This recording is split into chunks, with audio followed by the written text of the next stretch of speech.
మీ ఇంట్లో మొదటి కోటీశ్వరుడు మీరే అవ్వాలనుకుంటున్నారా? ఈ ఫైనాన్షియల్ వెబినార్ లో ఇప్పుడే జాయిన్ అవ్వండి. నమస్తే, వెల్కమ్ టు సుమన్ టీవీ. నేను మీ Rama Rajesh, chartered wealth manager and mutual fund distributor. ఈ రోజు ఎస్ఐపి గురించి ఇన్ డీటెయిల్గా తెలుసుకుందాం. యాక్చువల్లీ రీసెంట్ టైమ్స్లోని మనకి నేషనల్ వైడ్ ఒక పెద్ద ఐసిఐసిఐ సిఐఓ అయిన నరేన్ గారు చేసిన కామెంట్ సంచలనం రేపుతుంది. ఆయన ఏమన్నారంటే ఎస్ఐపిఎస్ని స్టాప్ చేయండి అని ఆయన ఒక కామెంట్ చేశారనమాట. స్పెసిఫిక్గా ఆయన కామెంట్ చేసింది small cap funds and mid cap funds. ఎందుకంటే అవి ఓవర్ వాల్యూడ్లో ఉన్నాయి. ఇప్పుడు కనుక అందులో ఎస్ఐపిస్ కంటిన్యూ చేసుకుంటూ వెళ్తే మీరు ఖచ్చితంగా ఆ ఇన్వెస్ట్మెంట్లో లాస్ అవుతారు అన్న పాయింట్లోంచి ఆయన చెప్పారు. సో ఇదే పాయింట్ మీద చాలా మంది వాళ్ళ ఒపీనియన్స్ని ముందుకు తీసుకొని వస్తున్నారు. అంటే ఇది కరెక్ట్ అని కొందరు, కరెక్ట్ కాదని కొందరు. బట్ ఈ రోజు మనం ఈ వీడియోలో ఏం తెలుసుకోవాలనుకుంటున్నామంటే యాజ్ అ కామన్ ఇన్వెస్టర్గా, మనం ఒక రీటైల్ కామన్ ఇన్వెస్టర్గా ఎస్ఐపి చేసేటప్పుడు ఎలాంటి మిస్టేక్స్ చేయకూడదు, ఇంతకీ మనకున్న ఎస్ఐపిస్ని మనం కంటిన్యూ చేయాలా వద్దా, ఈ రెండు కాన్సెప్ట్స్ని క్లియర్గా అర్థం చేసుకుందాము. ఎందుకంటే ఇలాంటివి తెలియకపోవడం వల్లే ఎవరెవరో పెద్ద పెద్ద వాళ్ళు ఏవో చెప్తున్నారని చెప్పేసి ఫాస్ట్గా రియాక్ట్ అయ్యి మన ఎస్ఐపిస్ని మనం క్యాన్సిల్ చేసుకొని మనం నష్టపోతున్నాము. సో ఆయన ఏం చెప్పినా కూడా ఫస్ట్ మీరు గుర్తుపెట్టుకోవాల్సింది ఏంటి అంటే, మీరు పెడుతున్న ఇన్వెస్ట్మెంట్స్ కరెక్టా కాదా అన్న డౌట్ మీకు రాకూడదు. బికాస్ మ్యూచువల్ ఫండ్స్లోని in the long run more than 7 to 10 years ఉన్న వాళ్ళు ఎవరూ కూడా నష్టపోలేదు. సో కాకపోతే మంచి రిటర్న్స్ రావాలి అన్న పాయింట్లోని చాలా మంది ఏం చేస్తున్నారంటే ఇది కాదు అది కాదు ఇదని స్కిప్ చేసుకుంటూ వెళ్తున్నారు. సో ఇలాంటి మిస్టేక్స్ కనుక చేయకుండా ఉండుంటే ఎస్ఐపిలో డెఫినెట్గా మీకు మంచి రిటర్న్స్ వస్తాయి. ఇప్పటికే ఎస్ఐపి అనేది బ్యూటిఫుల్ కాన్సెప్ట్ మ్యూచువల్ ఫండ్స్లోని. బికాస్ రూపీ కాస్ట్ యావరేజింగ్ ఇంకెక్కడ కూడా మనకు ఉండదు. ఒక డిసిప్లిన్డ్ వేలోని వెల్త్ క్రియేట్ చేసుకోవాలి అంటే SIP is the only way. దాంట్లో మనం చేయకూడని కొన్ని ఇంపార్టెంట్ మిస్టేక్స్ ఏంటి అంటే, ఫస్ట్ థింగ్ ఇట్లానే మీకు ఒక ఎగ్జాంపుల్ చెప్తున్నాను. ఈ ఇయర్ టాప్ పర్ఫార్మింగ్లో ఉన్న ఏదైనా ఒక ఫండ్ తీసుకోండి. నెక్స్ట్ ఇయర్ అబ్జర్వ్ చేస్తే ఇప్పుడు టాప్లో ఉన్నది, ఖచ్చితంగా టాప్లో ఉన్నది నెక్స్ట్ ఇయర్కి అది బాటంలో ఉంటుంది. బాటమ్ 5లో కానీ బాటంలో కానీ ఉంటుంది. This is the nature of the equity mutual funds. A year అయినా తీసుకోండి, ఒక టాప్ పర్ఫార్మర్ ఉంటుంది, అది నెక్స్ట్ ఇయర్లోని అది టాప్లో ఉండదు.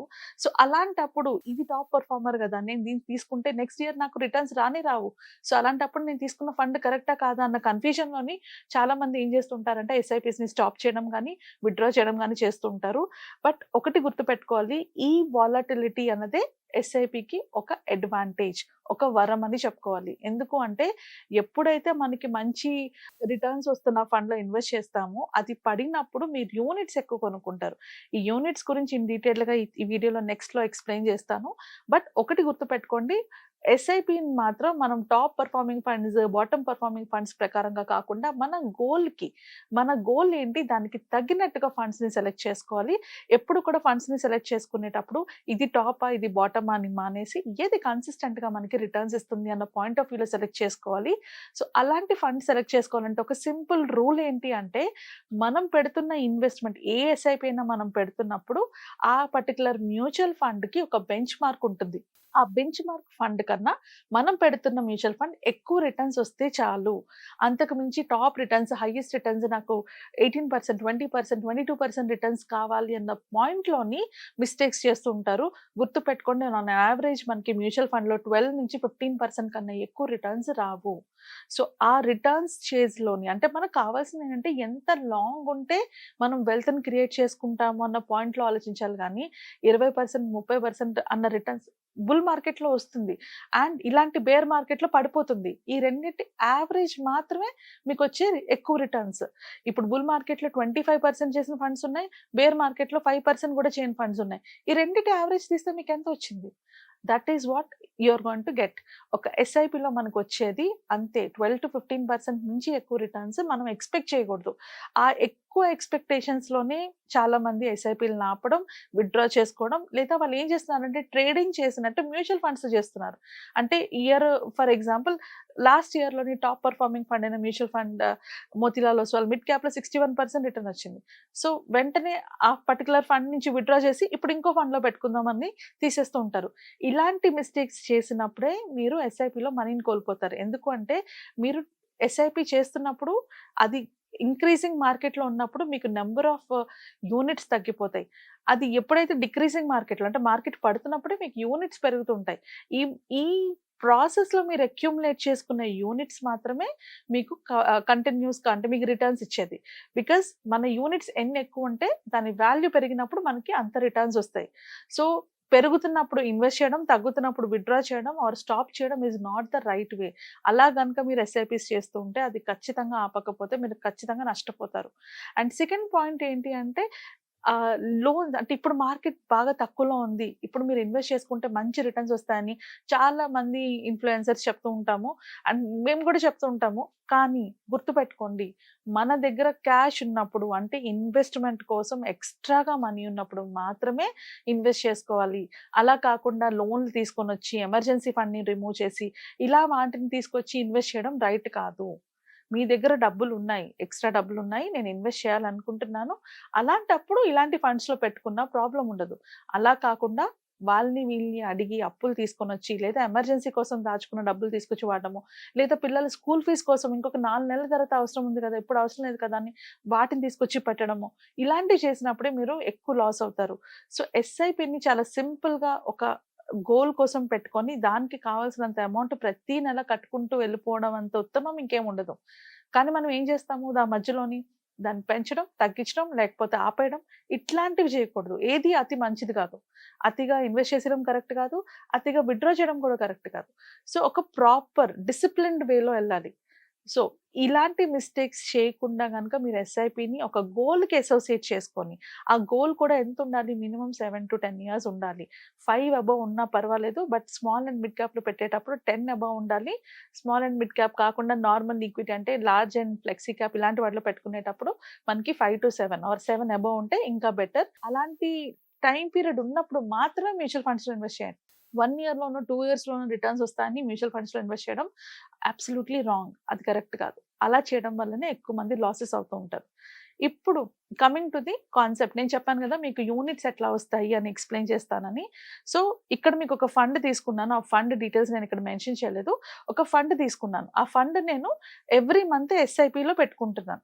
ఎప్పటి నుంచి స్టార్ట్ చేశాను? 2000 నుంచి స్టార్ట్ చేశాను. ఎంత అమౌంట్ స్టార్ట్ చేశాను? 10,000 స్టార్ట్ చేశాను. సో, అప్పుడు నేను ఇన్వెస్ట్ చేసినప్పుడు దాని ఎన్ఏవి ఎంతుంది? 9.8 9.8 ఉంది దాని ఎన్ఏవి. సో, నేను 10,000 ఇన్వెస్ట్ చేయడం వల్ల నాకు ఫస్ట్ వచ్చిన యూనిట్స్ అన్ని 9.8 కాబట్టి 1020 యూనిట్స్ వచ్చాయి. సో, నెక్స్ట్ మంత్ కూడా నేను 10,000 పెట్టా. అట్లా అక్యుములేట్ చేసుకుంటూ వెళ్ళగా నాకు 2001లో అంటే నేను 2000లో స్టార్ట్ చేశాను. 2001కి ఫండ్ 9.8 నుంచి 3.53 పడిపోయింది. అంటే ఏమైంది? మార్కెట్ ఫుల్ కొలాప్స్ అయింది. మార్కెట్ క్రాష్ అయింది. అక్కడ నేను నేను పెట్టిన అమౌంట్ 2,20,000 అయితే నాకొచ్చిన అమౌంట్ 1,22,000 నేను పెట్టిన అమౌంట్ ఎంత? ఆ 1 ఇయర్‌లోని 2,20,000 అయితే 2 ఇయర్స్‌లోని నాకొచ్చిన అమౌంట్ 1,22,271 వచ్చింది. సో, ఇక్కడ నేను వరి అయ్యి గనుక డబ్బులు విత్‌డ్రా చేసేసి ఉండుంటే నేను ఆల్‌మోస్ట్ 2,20,000 నుంచి 1,22,000 మాత్రమే తెచ్చుకుంటున్నాను. అంటే నా డబ్బులు కూడా నేను లాస్ అయినట్టే. బట్ ఇక్కడ మనం నోటీస్ చేయాల్సిన ఇంకో ఇంపార్టెంట్ పాయింట్ ఏంటి అంటే ఇక్కడ మనకి అక్యుములేట్ అయిన యూనిట్స్ అంతవరకు ఫర్ ఎగ్జాంపుల్ 9.8 ఉందనుకుందాం ఎన్ఏవి ఈ 2 ఇయర్స్ పాటు 9.8 ఉంటే మీకు అక్యుములేట్ అయ్యే యూనిట్స్ ఎన్ని ఉండేవి? ఓన్లీ 22,448 యూనిట్స్ ఉండేవి. కానీ ఆ టైంలో కూడా మీరు హోల్డ్ చేయడం వల్ల అంటే ఆ యూనిట్స్ వాల్యూ పడుతూ రావడం వల్ల మీకు 34,637 యూనిట్స్ అయ్యాయి. సో, ఈ 1 ఇయర్‌లోని 22,000 దగ్గర నుంచి 34,000 యూనిట్స్‌ని మీరు పెంచుకోగలిగారు. ఇప్పుడు జస్ట్ ఇమాజిన్ ఈ 32,000 యూనిట్స్ పెరిగాయి. నెక్స్ట్ మళ్ళీ మార్కెట్ పెరగడం మొదలుపెట్టింది. ఓకే. సో, మళ్ళీ మార్కెట్ పెరిగినప్పుడు మీరు అక్యుములేట్ ఇర్రెస్పెక్టివ్ మార్కెట్ పెరిగినా, పెరగకపోయినా సంబంధం లేకుండా ఇన్వెస్ట్ చేసుకుంటూ వెళ్లారు. ఇప్పుడు 2004 వచ్చింది. 2004కి ఆ మార్కెట్ వాల్యూ మీరు పెట్టిన అంటే మీరు స్టార్టింగ్‌లో ఎంత కొన్నారు? 9.8 కొన్నారు. 2004 అక్టోబర్ లోని 9.56కి వచ్చింది. అంటే ఇప్పటికి కూడా మీరు కొన్న వాల్యూకి మీకు మీ ఎన్ఏవి వాల్యూ రీచ్ అవ్వలేదు. అయినా కూడా ఇప్పటి వరకు మీరు పెట్టిన అమౌంట్ ఎంత? 5,80,000 పెట్టారు. సో, కానీ మీ వాల్యూ ఫండ్ వాల్యూ ఎంతుంది? 9,38,000 ఉంది. 5,80,000ది 9,38,000 ఉంది. ఇక్కడ ఎన్ఏవి ఏమైంది? మీరు పెట్టిన ఎన్ఏవికి ఇంకా రీచ్ కూడా అవ్వలేదు. అయినా కూడా మీకు అంత అమౌంట్ ఎలా వచ్చింది అంటే మీరు అక్యుములేట్ చేసుకున్న యూనిట్స్ వల్ల. సో, మార్కెట్ పడినప్పుడు ఎస్ఐపిలో యూనిట్స్ పెరుగుతూ వెళ్తాయి. మార్కెట్ పెరిగినప్పుడు ఆ యూనిట్ వాల్యూ పెరుగుతూ వెళ్తుంది. సో అందువల్ల ఎస్ఐపిలో ఎప్పుడు ఇన్వెస్ట్ చేసినా కూడా మీకు అడ్వాంటేజ్ ఏంటి అంటే పడినప్పుడు యూనిట్స్ పెరుగుతాయి. పెరిగినప్పుడు ఆ యూనిట్ యొక్క వాల్యూ పెరుగుతుంది. ఆన్ ఎన్ యావరేజ్ మీకు వచ్చే రిటర్న్స్ పెరుగుతాయి. సో ఈ కాన్సెప్ట్ అర్థం చేసుకోకుండా ఎస్ఐపిలు ఆపడం కరెక్ట్ కాదు. ఎస్ఐపిలు ఆపకుండా మీరు ఎస్పెషల్లీ ఇలాంటి వాలటైల్ మార్కెట్లో అస్సలు ఆపకూడదు. బికాజ్ ఇప్పుడే మీరు ఎక్కువ యూనిట్స్ని అక్యుములేట్ చేసుకుంటారు. ఎక్కువ యూనిట్స్ని అక్యుములేట్ చేసుకున్నప్పుడు మీకు ₹1 పెరగకపోయినా, అంటే మీరు కొన్నదానికి ఇప్పటికీ ₹1 వాల్యూ పెరగకపోయినా కూడా మీకు రిటర్న్స్ జనరేట్ చేసుకోవచ్చు. ఇది అర్థం చేసుకొని దయచేసి ఎస్ఐపిలు ఎవరైనా ఆపాలనుకున్న వాళ్ళు దయచేసి ఆపడం మానేయండి. మీకు ఇంకేమైనా డౌట్స్ ఉన్నాయి అంటే ఒక సెకండ్ ఒపీనియన్కి వెళ్ళండి. ఒక మ్యూచువల్ ఫండ్ డిస్ట్రిబ్యూటర్ దగ్గర కానీ, లేకపోతే ఒక అడ్వైజర్ దగ్గర కానీ, లేకపోతే కింద స్క్రోల్ అవుతున్న నెంబర్ కాల్ చేసి నాతో అయినా బుక్ చేసుకోండి అపాయింట్మెంట్. అమ్మే ముందు ఒక సెకండ్ ఒపీనియన్కి వెళ్ళి అమ్మొచ్చా లేదా అని తెలుసుకొని దెన్ ఆ డెసిషన్ తీసుకోండి. అట్లానే ఎమర్జెన్సీ ఫండ్స్ ఖచ్చితంగా ఈక్విటీ మ్యూచువల్ ఫండ్స్లో పెట్టకూడదు. ఇవి తెలుసుకొని ఇన్వెస్ట్ చేస్తే మీరు ఎలాంటి ఇన్వెస్ట్మెంట్ చేసినా కూడా లాస్ అవ్వకుండా ఉంటారు. Thank you. నమస్తే. లైఫ్‌లో ప్రతి ఒక్కరికి డిఫరెంట్ అవసరాలు ఉంటాయి. కొందరికి పిల్లల ఎడ్యుకేషన్ ఇంపార్టెంట్ అయితే, కొందరికి రిటైర్మెంట్ ఇంపార్టెంట్. కొందరికి పిల్లల పెళ్లి ఇంపార్టెంట్ అయితే, కొందరికి వాళ్ళ కెరియర్ ఇంపార్టెంట్.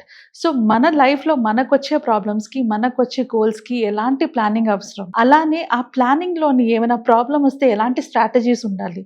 ఈ ప్లానింగ్‌తో పాటు ఇంకేం కావాలి. ఫైనాన్షియల్‌గా స్టెబిలైజ్‌గా ఉండాలంటే మనం ఏం చేస్తే కరెక్ట్.